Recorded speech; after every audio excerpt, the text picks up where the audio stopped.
250 tonnes de charge, 8 semi-remorques pour éprouver l'édifice. Ce matin, c'était le test de fiabilité pour le nouveau pont sur le Gave d'Oloron.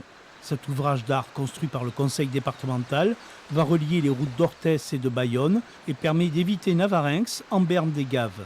Un pont sans pilier central dans la rivière. C'est un ouvrage qu'on appelle monotravé, donc il est sur deux appuis.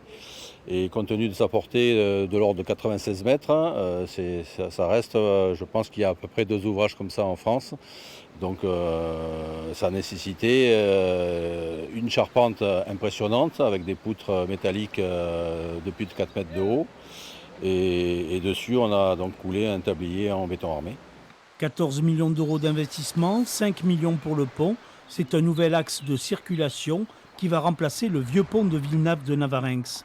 Aujourd'hui autorisé seulement aux véhicules légers de moins d'une tonne 5 en raison de son état de vétusté.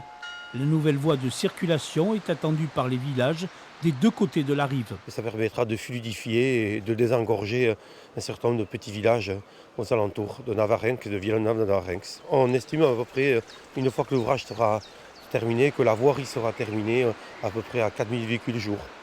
Les travaux des routes d'accès au nouveau pont de Villenave commenceront à l'automne. La fin du chantier est prévue par le conseil départemental au début 2023.